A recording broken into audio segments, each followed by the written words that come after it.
പ്രസാദ് മലവേൽ, കേരളത്തോട് എന്താണ് ഈ വിവേചനം? അതാണ് സനോജ ചോദിച്ച് അവസാനിപ്പിച്ച ചോദ്യം. ഞാനതാണ് അങ്ങയിലേക്ക് കൈമാറുന്നത്. എന്തുകൊണ്ട് അങ്ങനെ ഒരു വിവേചനമുണ്ട് എന്ന് കേരളത്തിന് തോന്നുന്നു? ഒരു തരത്തിലുള്ള വിവേചനവുമില്ല. കേരളത്തോട് അനുഭാവപൂർണമായിട്ടുള്ള പരിഗണന മാത്രമേ കേന്ദ്രത്തിൻ്റെ ഭാഗത്തുനിന്ന് ഉണ്ടായിട്ടുള്ളൂ. അത് തുടക്കത്തിൽ റെസ്ക്യൂ ഓപ്പറേഷൻ ആണെങ്കിലും ശരി, അതിനുശേഷമുള്ള കാര്യങ്ങളിലാണെങ്കിലും ശരി, ഇനി അങ്ങോട്ട് പുനരധിവാസത്തിൻ്റെ കാര്യത്തിലായാലും 3 ഘട്ടങ്ങളിലായിട്ട് എടുത്ത് പരിശോധിച്ചാൽ പോലും ഈ 3 ഘട്ടത്തിലും കേന്ദ്രത്തിൻ്റെ അനുഭാവപൂർണമായിട്ടുള്ള പരിഗണന മാത്രമാണ് കേന്ദ്രത്തോട് ഉണ്ടായിട്ടുള്ളൂ. ഇനി അങ്ങനെയേ ഉണ്ടാകുകയുള്ളൂ. ആദ്യത്തെ റെസ്ക്യൂ ഓപ്പറേഷനിലെ കാര്യങ്ങൾ കൃത്യമായിട്ട് അമിത്ഷായുടെ കത്തിന് മറുപടി ആയിട്ടുള്ള കാര്യത്തിൽ കൃത്യമായിട്ട് വിവരിച്ചിട്ടുണ്ട് അദ്ദേഹം. NDRFിൻ്റെ 4 യൂണിറ്റ്, BSFിൻ്റെ 4 യൂണിറ്റ് തുടങ്ങി ആർമി 14 കോളം, ഇങ്ങനെ എല്ലാ കാര്യങ്ങളും വ്യക്തമായിട്ട് വിശദീകരിച്ചിട്ടുണ്ട്. റെസ്ക്യൂ ഓപ്പറേഷനിൽ കേന്ദ്രത്തിൻ്റെതായിട്ടുള്ള യാതൊരു വീഴ്ചയും ഉണ്ടെന്ന് ആർക്കും ഇതുവരെ ഒരു തരത്തിലുള്ള പരാതിയും ഉണ്ടായിട്ടില്ല. ഇനി രണ്ടാമത്തെ ഘട്ടം ടെമ്പററി പുനരധിവാസമാണ്. സംസ്ഥാന സർക്കാരിൻ്റെ പൂർണ്ണമായിട്ടുള്ള ഉത്തരവാദിത്തത്തിൽ നടക്കേണ്ട ടെമ്പററി പുനരധിവാസം ഇന്ന് താളം തെറ്റിയിരിക്കുകയാണ്. ഒരു 300 രൂപ വെച്ച് നിശ്ചയിച്ചിട്ടുണ്ട്. ആ 300 രൂപ വെച്ച് കിട്ടുന്നത് പലർക്കും ഇന്ന് കിട്ടുന്നില്ല എന്നുള്ള പരാതികൾ വന്നുകൊണ്ടിരിക്കുന്നു. അതുപോലെ തന്നെ 6000 രൂപ വെച്ച് വാടക നിശ്ചയിച്ചിട്ടുണ്ട്. ആരാണ് 6000 രൂപ നിശ്ചയിക്കാൻ വേണ്ടി പറഞ്ഞത്? അത് ഏത് മാനദണ്ഡത്തിൻ്റെ അടിസ്ഥാനത്തിലാണ് എന്ന് ആർക്കും അറിയില്ല. പക്ഷെ പോകട്ടെ, ആ 6000 രൂപ കിട്ടാത്ത ആളുകൾ, 6000 രൂപയ്ക്ക് പകരം 12000 രൂപ കൊടുത്ത് വാടക വീട് എടുത്തിട്ടുള്ള ആളുകൾ, ഇങ്ങനെ തുടങ്ങിയിട്ടുള്ള ടെമ്പററി പുനരധിവാസത്തിൽ കീറാമുട്ടിയായി ഒരുപാട് കാരണങ്ങൾ നിലനിൽക്കുന്ന സാഹചര്യം നമുക്കറിയാം. കഴിഞ്ഞ 2-3 ആഴ്ചകൾക്ക് മുൻപേ മേപ്പാടി പഞ്ചായത്തിലുണ്ടായിട്ടുള്ള മാർച്ച് നമുക്കറിയാം. പുഴുത്ത അരി വിതരണം ചെയ്തിട്ടുള്ള സാഹചര്യം. ഇങ്ങനെ ടെമ്പററി പുനരധിവാസത്തിൽ കീറാമുട്ടിയായിട്ടുള്ള ഒരുപാട് പ്രശ്നങ്ങൾ നേരിടുന്നു സംസ്ഥാന സർക്കാരിൻ്റെ ഭാഗത്ത് കൃത്യമായിട്ടുള്ള ഇടപെടലുകൾ ഇല്ലാത്തതുകൊണ്ട്.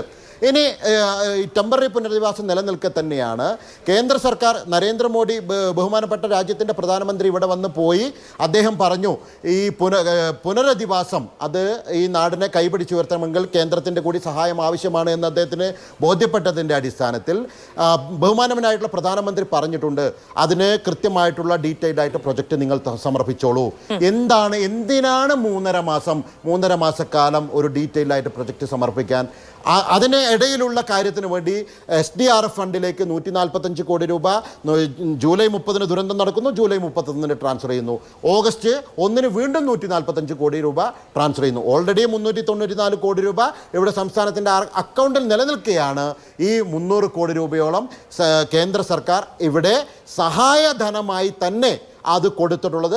അത് സഹായധനമാണ് എന്ന് കൃത്യമായി കോടതിയിൽ പറഞ്ഞിട്ടുണ്ട്. അത് എടുത്തുപയോഗിച്ചോളാൻ പറഞ്ഞിട്ടുണ്ട്. പിന്നെ എന്തുകൊണ്ടാണ് കോടി രൂപ വീതം ജൂലൈ 31-ന് ആദ്യം 145 കോടി രൂപ, പിന്നീട് ഒക്ടോബർ 10-ന് 145 കോടി രൂപ.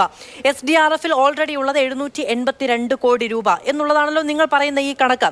ഈ 145 കോടിയും പിന്നീട് വന്ന 145 കോടിയും എന്ന് പറയുന്ന തുക ഈ ദുരന്ത നിവാരണത്തിന് ഉപയോഗിച്ചു കൊള്ളൂ എന്ന് കേന്ദ്രം അനുമതി നൽകാൻ കഴിയുന്ന ഒന്നാണോ?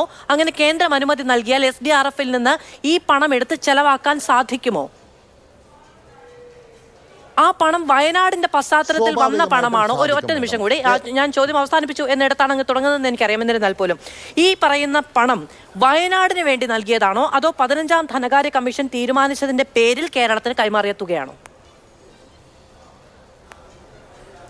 സ്വാഭാവികമായിട്ടും ഇതിൽ 2 സംശയങ്ങൾ തോന്നാം. സംശയങ്ങൾ തോന്നുകയല്ല, തോന്നിപ്പിക്കുകയാണ്. കാരണം ഇത് വയനാടിന് മാത്രം ഉപയോഗിക്കാൻ പറ്റില്ലല്ലോ.